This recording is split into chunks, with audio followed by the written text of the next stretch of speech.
Então vamos começar pelo básico. O que foi o Renascimento e quais foram suas principais características? O Renascimento foi um movimento cultural, artístico e científico que surgiu na Itália no século XIV e se espalhou pela Europa no século seguinte.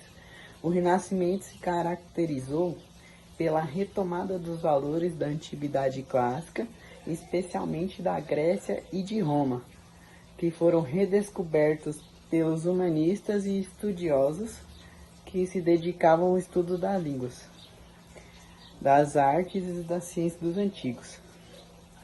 O Renascimento também foi marcado pelo desenvolvimento do individualismo, do racionalismo, do empirismo e do antropocentrismo, ou seja, a valorização do humano no centro do universo.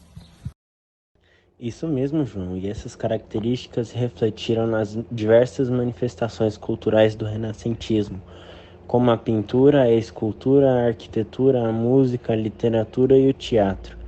Os artistas renascentistas buscavam retratar a natureza e o ser humano como realismo, harmonia e beleza, utilizando técnicas como a perspectiva, o claro-escuro e o sfumato.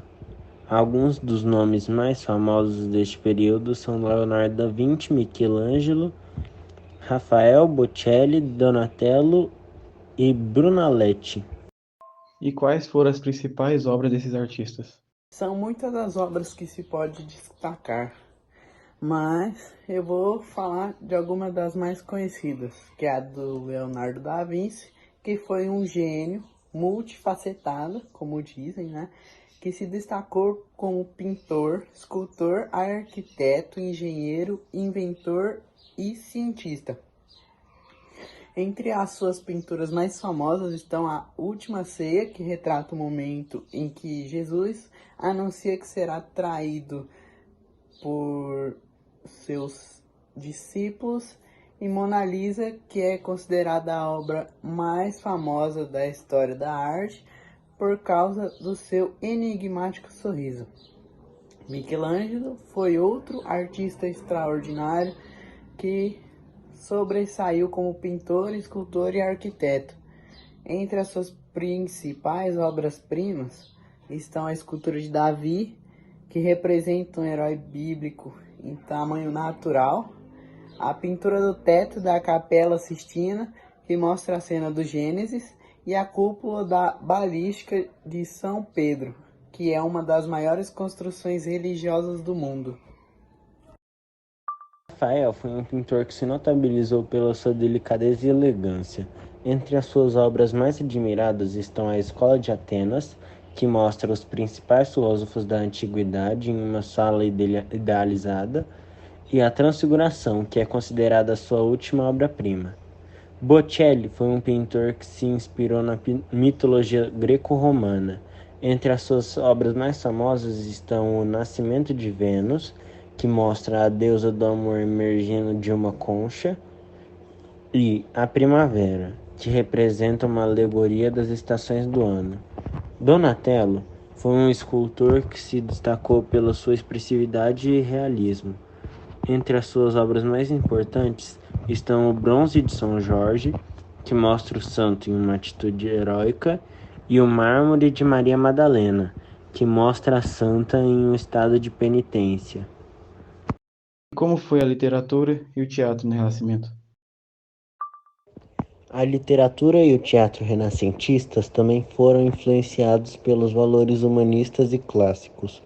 Os escritores buscavam expressar os sentimentos, as emoções, as ideias e as críticas dos seus personagens, utilizando linguagens variadas, desde o latim até as línguas vernáculas.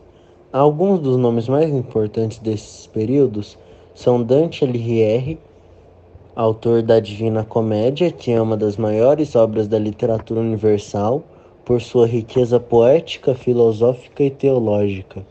Francisco Petrarca, o autor do Cancioneiro, que é uma coletânea de poemas líricos dedicados à sua amada Laura.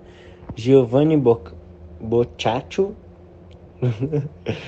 autor do Decameron, que é uma coleção de 100 contos que retratam a vida cotidiana, o amor, a morte e a sátira social.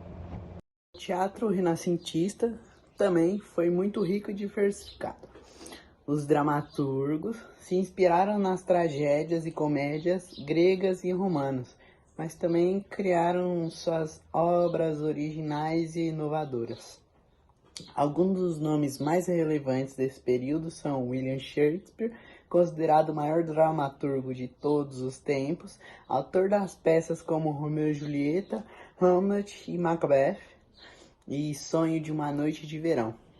Miguel de Cervantes, considerado o pai do romance moderno e autor de Don Quixote, que é uma sátira aos romances da cavalaria moderna, e Molière, considerado o mestre da comédia francesa, autor da peça como O Doente Imaginário, Tartufo e o Burguês Fidalgo. E como foi a ciência no Renascimento? A ciência no Renascimento foi marcada pelo espírito crítico, pela observação empírica e pela experimentação. Os cientistas renascentistas questionaram os dogmas da Igreja e da religião e buscaram novas explicações para os fenômenos naturais. Alguns dos nomes mais significativos deste período são Nicolau Copérnico, que propôs um modelo heliocêntrico do sistema solar, contrariando a visão geocêntrica da Igreja. Galileu Galilei, que aprimorou o telescópio e fez importantes descobertas astronômicas, como as fases de Vênus e as manchas solares. Johannes Kepler, que formulou as leis do movimento planetário. Isaac Newton, que estabeleceu as leis da gravitação universal e da mecânica clássica, e René Descartes, que fundou a filosofia racionalista e o método cartesiano. E quais foram as consequências do Renascimento para a história da humanidade? O Renascimento foi um período de grande importância para a história da humanidade, pois contribuiu para o desenvolvimento cultural, artístico, científico e político da Europa e do mundo. O Renascimento também influenciou outros movimentos históricos posteriores, como a Reforma Protestante, a Revolução Científica, o Iluminismo e a Revolução Francesa.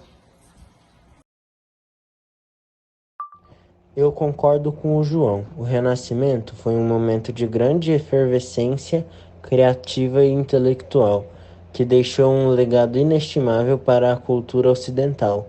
O Renascimento também nos ensina a valorizar o ser humano como um ser livre, racional e criativo. Esse foi o final do nosso podcast. Falou. Obrigado a todos que estão assistindo a esse podcast. Tchau.